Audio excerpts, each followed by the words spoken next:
Morning. Today, I'm just thinking about a great weekend we had. Thank you, so many of you, for helping. Saturday was a busy day. Of course, Friends Sunday yesterday, and a lot of work inviting people, bringing visitors. And then Saturday, we had a work day trying to just clean up, spruce up the property a little bit with our ladies' conference coming up. It's a good reminder, a good time to just, pull some weeds and touch up paint and then our young people had their annual car wash all the same weekend, and not sure how that all happened, but it's how it happened, and awful lot of work. Let me just say a word. I'm going to be in Judges chapter 14 in a minute, but just a word or two about our church. This is not a church. This is my church, and that's what you could say. It's not the pastor's church. It's your church. And so there's something about taking personal possession. This is my church. And when we had that March Gladness offering the end of the month and needed to raise money for the roof, and it was a lot of money. I didn't know what we would raise. We raised probably the most we've ever raised for any project, and maybe $10,000 more. And that's because some people took ownership. This is my church, and we've got to finance things. The normal tithes and offerings of a church like ours, that just keeps the church running. That doesn't buy the new air conditioner. That doesn't fix the roof. That doesn't resurface the parking lot. All that's got to be done through extra offerings. If you notice in your Old Testament, not a lesson I'm giving this morning, but in your Old Testament, when they went to build the tabernacle or later the temple, it was offerings people brought. The tithes had a purpose to sustain the priesthood and the various needs of the ministry. But when it came time for construction, there were special offerings. And that's how our church is. And somebody said, couldn't we just have that all in the budget? Yeah, if we had enough offerings week to week to do that. But we, in 42 years, we've never have. And God's always taken care of us. 42 years. Can you believe it? 42 years here. Bills paid. Every pledge to a missionary met. And never a staff member has missed a paycheck. And money's been tight, and there's been special needs along the way, but God has taken care of us. And I'm grateful for that. But see, that's because we take ownership.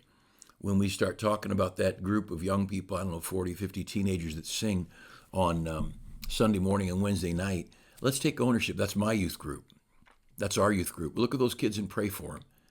You know how hard the teenage years are? And most of us, our teenage years were not as pressured as these kids are today. Certainly there was not the internet and all the filth and shame and wrong on the fingertips of young people. These young people that ride our buses, they're good kids, and yet their world is so empty and so wrong in so many ways.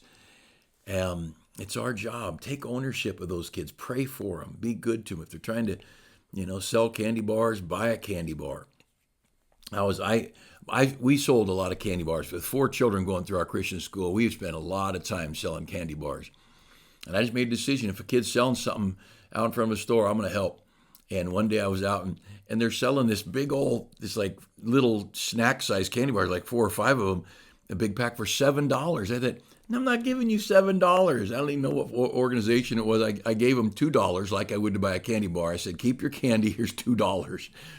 I wanted to help, but I didn't want to help that. I didn't want to help $7 worth for candy bars that were not worth $7. But take ownership of your church. Pray for it. You see these young couples. We've got young couples. Oh, we got some great young couples. We have a couple who was coming to our church. Just a night.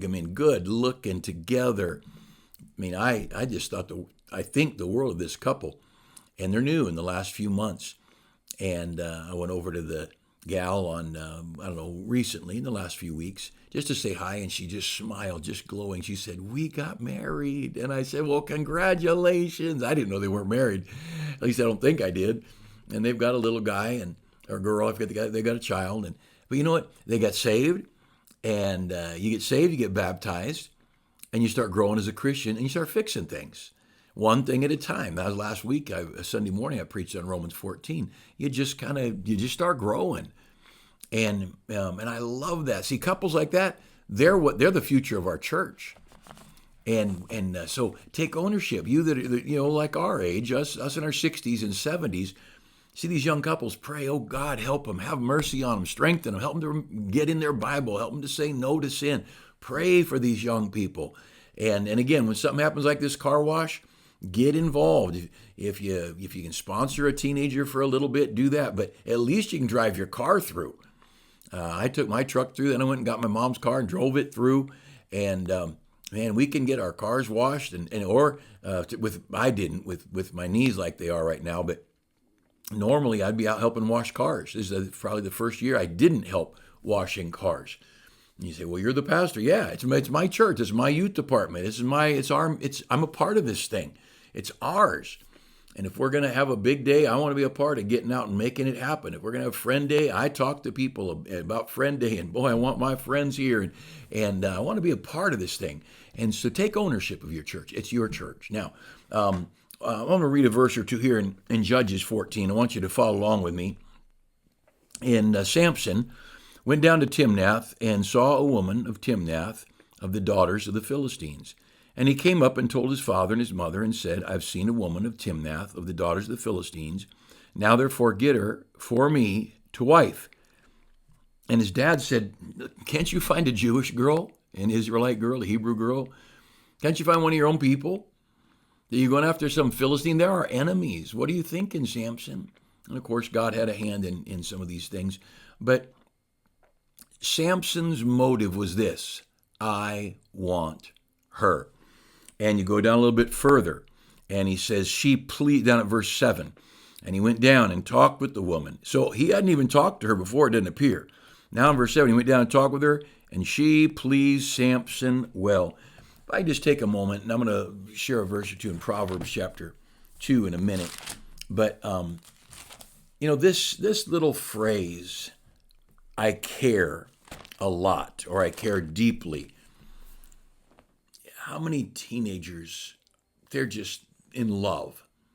They care so deeply. And if a young person is in a relationship with someone that they really care for, that's the phrase, they really care for them.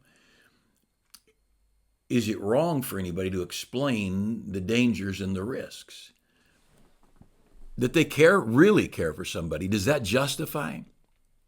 I mean, if we were to switch the scenario around, what about these perverted 50-year-old men who really care about a young boy? Does that justify their behavior? Of course not. Or what about the married couple who at work or wherever, the man and the woman or one or the other, get involved with someone talking and spending time, and they really care for that person? Does that make it right? Of course not. There are some things that are right and wrong, and your feelings have nothing to do with them. The title of my message here, I don't know how it got on the internet, but the title of my message is, I don't care how much you care. I don't care how much you care. Over in the book of James, you read, if we see a brother naked and destitute of daily food, and you say, be ye warm and filled, notwithstanding you give him not those things which are needful to the body, what good is that? If you care, do something. Caring means nothing. Give me a peanut butter sandwich. Caring means nothing. Give me a jacket. True love acts. God so loved the world, he gave. Husbands, love your wife as Christ also loved the church and gave. Love moves you to action. Love causes you to give. And I remember many, many years ago, 30 years ago probably, a lovely young college girl, and we were close. Maybe in those days I was even closer to the young people. We hardly had a Christian school. We had no school sports. We didn't have the Baptist boys, blue denim and lace. We didn't have a lot of property, and I had a lot more time. I ran the youth department, and so these young people, I was with them a lot, and I was very close to this young lady, and she called me up, and she said, Pastor, there's a guy I met, and I really care for him. And we got talking a little bit. And I mean, I'm guessing she was 20. She could have been 21, but young. And he was 50. And, I just thought, what are you thinking? What do your parents think? And of course, no one would have thought it right. Her siblings wouldn't have thought it was right. Her pastor didn't think it was right. Her siblings didn't think it was right. Her parents didn't think it was right. But she really cared. And sometime down the road, there was a wedding. I didn't marry him. Somebody did. And then sometime down the road, not too long, there was a divorce. And over the years that followed, she never came back to our church regular. She visited a few times. But I saw her a few times. Beautiful, very professional, sharp young lady. But the depth of her feelings led her to foolish behavior. And we need to understand, here's Samson. And Samson really cared about this girl. And he had no business liking that girl. I don't care if you like her. I don't care if she's the most beautiful girl in the world. I don't care if she thinks you hung the moon in the night sky and the sun in the day sky. I don't care about your feelings. What's right?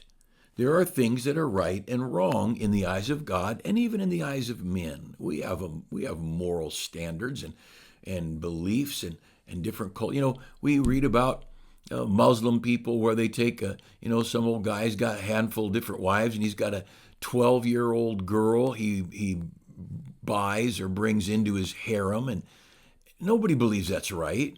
And I don't even know if they believe it's right. They're just perverts and they want to do it.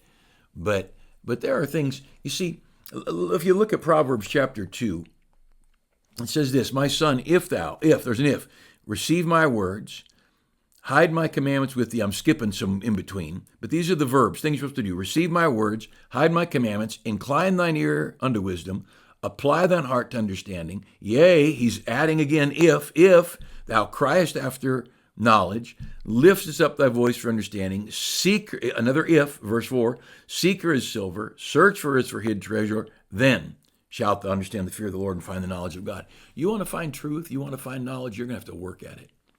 You're going to have to search for it with all your heart. You're going to have to go to God and you're going to have to incline your ear and listen and pay attention. I had a man walk into my office, a dear man, a man I love, dearly love. And he walked into my office and because young men, young ladies in their teen and college age are not any dumber or no smarter than men, especially when they get older. And I've had a half dozen friends who are in the ministry whose spouse passed away, and most, several with cancer, and just tragic death. And here's a good man and a preacher and no wife. And I've watched this handful of men remarry. And out of all the people I know who face this, the 4 or 5 that I know best all married tragically, foolishly, and hurt themselves and hurt others. I have determined, my personal opinion, not Bible, just my opinion, that a single guy 50 years old or 60-year-old is not a whit brighter than a guy 15 or 16 or 20 years old. Men are just dumb as dirt. And you better have a counselor. You better have somebody you look to. One of these men walked into my office one day and said, "Preacher, I just want you to know, and I didn't come for advice. I came to tell you what I'm doing." Not good. Not good at all. And I love this man. Love him still. We're dear friends. And it didn't go well. And another man, lonely, he just walked out of his pulpit at a good church. I'm going to say his church probably running, I don't know, as big as ours, probably, maybe bigger, 600-700, I'm guessing. And he just quit. He couldn't handle it. His wife was gone. Well, after 6 months, a year, so he started getting his rhythm back and is getting in the hang of life, being single. Now he wanted to pastor, and he had no church, and he had no wife, and he started preaching a little bit here and there, and he met this nice gal and married this girl. She was his kid's age, and she was a drunk, but she was a looker. And here you go. And then he went and started a church, and with his drunkard wife. What a mess, man. Good men. These are not bad men. We're not talking about losers on the street. We're talking about people that we would have preach for us, and that I would go to their meetings at their churches, and good people. Good people. But you know what? Just because you care, or just because I can't stand being alone. Your feelings are the biggest liars you possess. I want 3 more brownies. I can't eat 3 more brownies. You can't allow yourself. But prudence says, I want to search out the information, and I want to get the information right. And I want to get the facts right. And I want to, like we read in Proverbs 2, I want to listen. I want to incline my ear to understanding. I want to search for it as for hid treasure. I want to seek out knowledge and seek out information. And if your child comes to you and says, I really care about this guy, who cares if you really... Now, you can't say that to a teenager. You can't say it even to a young adult. But you better keep that in the back of your head. I remember the first gal I really liked. Her name was Tammy, not my wife. Her name was Tammy, red-haired girl. And we were in kindergarten. And I really thought a lot. I remember, you that are older, remember that old TV show, Tammy, and this little hillbilly girl out of the bayous or whatever went into the city and got a job. I'll remember as that girl. And then I get to kindergarten, and there's a girl named Tammy with red hair. I thought, this is her. This is the one I've been watching on TV. Next girl, by the way, I'm glad we didn't get married.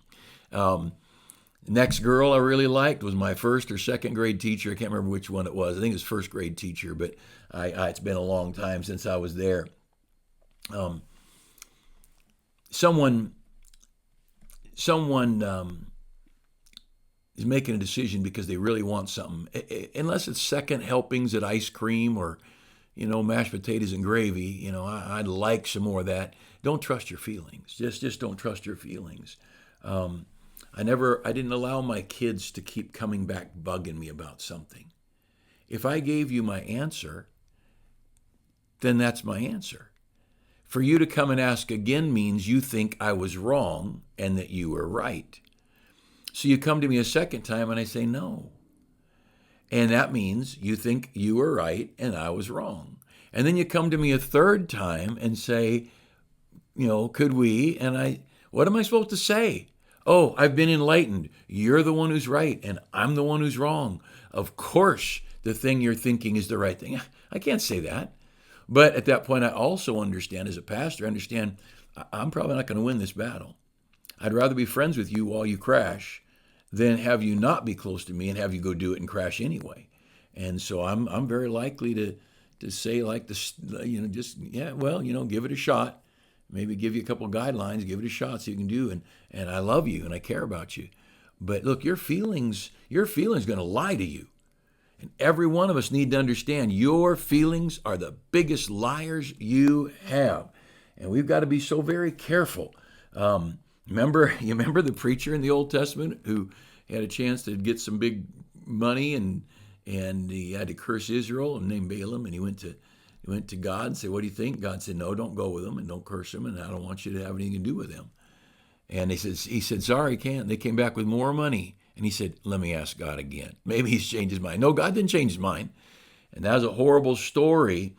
And I didn't want my kids thinking they could manipulate me. I certainly never let them talk to me, and if they didn't get the right answer, then they go to their mom and think they get it, or the other way around. You go to both parents, you are in big trouble in the Goddard household.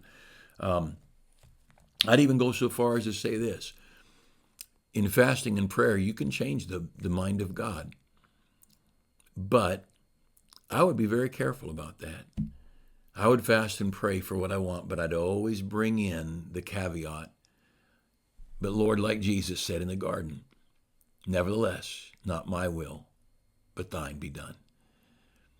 I may cry and weep, I may fast, and I've gotten some answered prayers through prayer and fasting.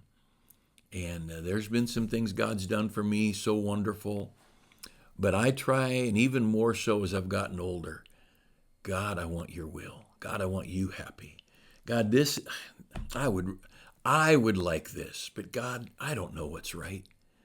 And I've told God, I don't know how many times, God, I don't know what's right. I need you to show me what's right. I need you to help me.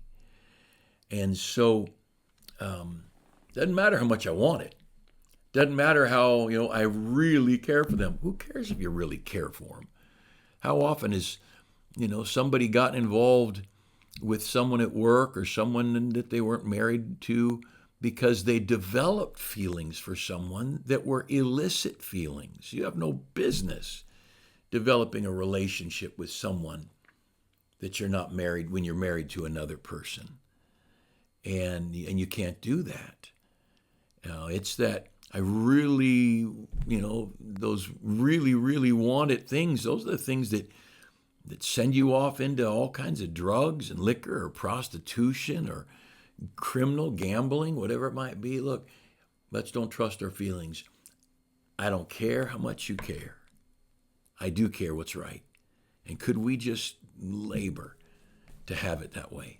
There's some things in our Christian life that are going to take self-denial. Jesus said, if any man will follow me, let him deny himself. First thing he said, then take up his cross, then follow me. First thing, deny yourself, deny yourself, deny yourself. Because God has a plan, and your heart might just deceive you.